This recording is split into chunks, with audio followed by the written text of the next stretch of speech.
Hello friends, welcome back to Feasty Sisters. I'm here with an appetizing and wholesome one-pot recipe today, prepared using millets, vegetables and mild spices that is way too simple to cook up. Let's check out the ingredients that will be needed for this millets beetroot rice bath recipe. I have taken 2 cups of little millets here. I have rinsed, washed and soaked it for half an hour. After 30 minutes, strain and keep it aside.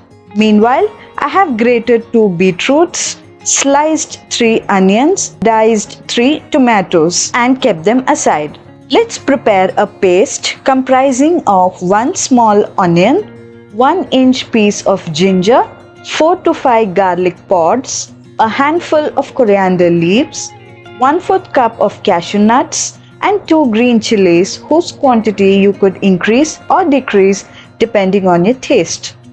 In place of coriander leaves, you could also include mint or pudina leaves, or you could also use a mixture of both the leaves.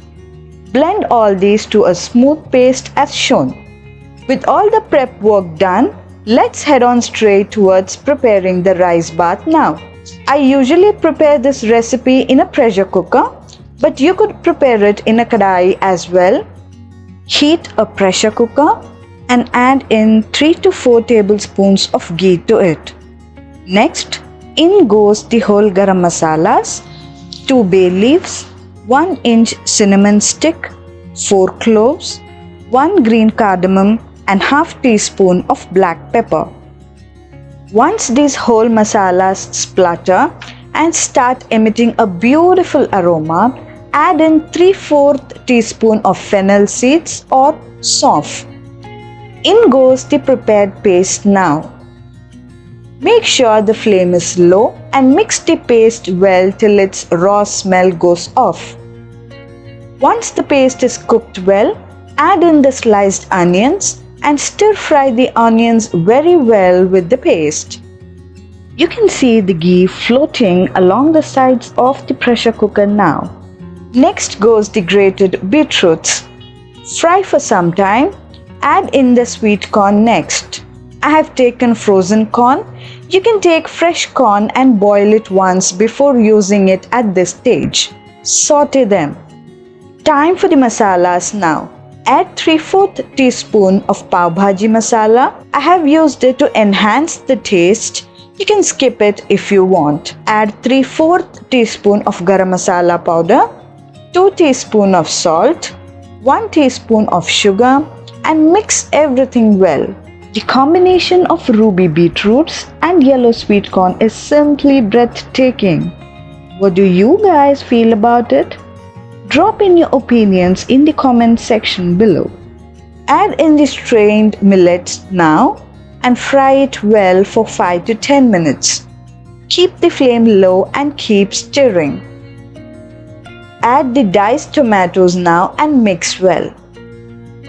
Add half teaspoon of turmeric powder and combine everything very well.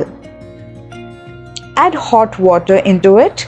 I have taken 5 cups of water. You can vary it accordingly. Finally, add in 1 tablespoon of kasuri methi and mix in well.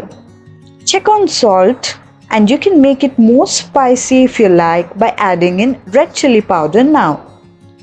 Allow it to boil well.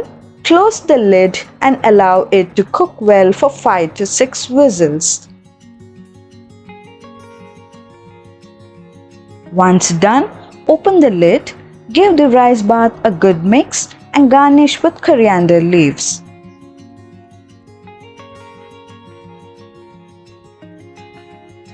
Before serving, do remember to dribble a teaspoon or 2 of ghee on top and enjoy this bath steaming hot just like that, or with farshan or with raita.